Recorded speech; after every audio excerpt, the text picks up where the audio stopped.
श्री दत्तात्रेय शक्ती मंदिर, Bhavani Peth मध्यवस्ती, Dayanand college road, Solapur येथील मंदिरात गुरुवारी श्री दत्त जयंती सोहळा मोठ्या भक्तिमय वातावरणात साजरा करण्यात आला। सदर मंदिराची स्थापना 1975 साली झाली असून यंदा या सोहळ्याचा 50वा वर्धापन दिन होता। मंदिरात व सभोवताली तसेच प्रवेशद्वारात आकर्षक रंगावली आणि केळीचे पाने, फुलांची, नारळांच्या फांदींची आरास साकारण्यात आली होती। मंदिराचे बांधकाम दगडी पाषाणाचे असून ते नयनरम्य आहे। मंदिराच्या कळसावर भगवा ध्वज ढोलाने फडकतो। तसेच शंकर महादेवाचे रूप साकारले आहे। श्री दत्त जयंती निमित्त रात्री भजन, कीर्तन, पारायण, ओम हवन, सकाळी अभिषेक, महापूजा आदी धार्मिक विधी पारंपरिकरित्या पार पडले।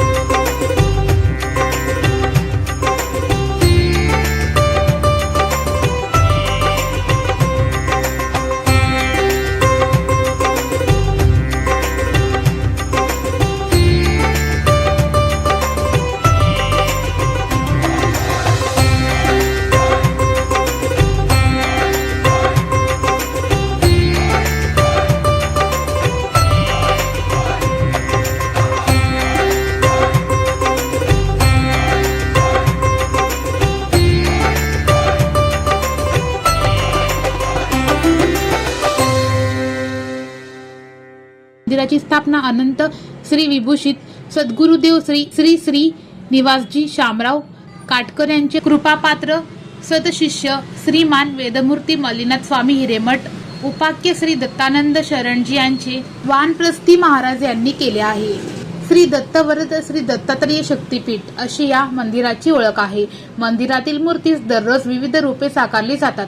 श्री दत्त जयंती निमित्त शिवलिंग महाकाल रूप, भोलेनाथाचे अर्धनटेश्वर रूप, श्री दत्त महाराज व मा भगवती शेषनाग रूप, स्वामी महाराज यांना वटवृक्ष रूप देण्यात आले होते। मंदिरात सुजाता, प्रशांत, चंदनगिरी मठ या भगिनी भक्त नयनरम्य रंगावली काढतात। या श्री दत्त जयंतीस आध्यात्मिक परंपरा आहे। श्रींची आराधना केल्यास माणसावरील संकट दूर होऊन जीवन सार्थकी लागते, अशी भावना महेश महाराज जाधव यांनी व्यक्त केली। गुलाल पडतो। काही ठिकाणी सायंकाळी दत्त महाराज सायंकाळी जन्मलेत, त्यावेळेला बी त्यांचा गुलाल पडतो। आज मोठ्या प्रमाणात सगळीकडे उत्सव चालू आहे। आज जे उपवास पकडतात त्यांचं खूप काही, त्यांना कुठल्याही प्रकारचे संकट दूर होतील आणि ज्यांना काही होत नाही, ज्यांना गुरुचरित्र पारायण होणार नाही, ज्यांना काही होणार नाही, त्यांनी कमीत कमी आज दिगंबरा दिगंबरा श्रीपाद वल्लभ दिगंबरा 108 वेळा हा जप करावा।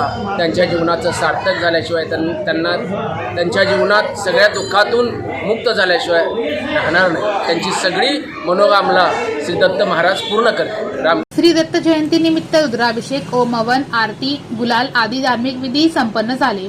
उद्या महाप्रसादाने जयंती सोहळ्याची सांगता होईल। श्री दत्त जयंती व श्री दत्त पौर्णिमा असा दुर्मिळ योग जुळून आला आहे।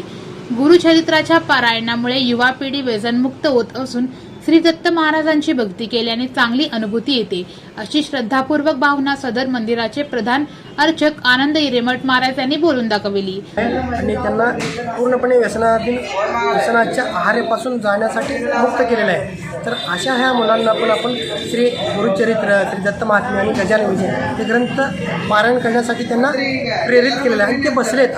श्री दत्त या यज्ञ झालेला आहे सकाळी आणि महाराजांना श्री रुद्राभिषेक झालेला आहे आणि श्री सुक्ताचं अभिषेक झालेला आहे आणि पुरुष सुक्ताचा पण अभिषेक झालेला आहे आणि श्री दत्त सहस्रनामावलीनं हवन देखील झालेलं आहे। संध्याकाळी आल्यानंतर महाआरती होते। महाआरती झाल्यानंतर संध्याकाळी महाराजांच्या चरणावर पुष्पवृष्टी होते आणि अशा पद्धतीने हा कार्यक्रम संपन्न होतो आणि उद्या महाप्रसाद आहे, 12 ते 3 महाप्रसाद आहे। सगळ्यांनी आवर्जून यावं ही नम्र विनंती। या मंदिराची स्थापना झाली आणि 21/6/2025ला ह्या मंदिराबरोबर 50 वर्षे पूर्ण झाली। त्यानिमित्ताने ह्या मंदिरात अनेक उपक्रम राबवले जात आहेत, जसे की तरुण भक्तांना आपण दत्त महाराजांकडे भक्तीसाठी प्रेरित करत आहोत आणि ते आनंदाने होत आहे। सगळं व्यवस्थित होत आहे आणि 100% होत आहे आणि सगळं व्यवस्थित होत आहे। सदर मंदिरात श्री दत्त भक्तगणांची दर्शनासाठी मोठी गर्दी झाली होती।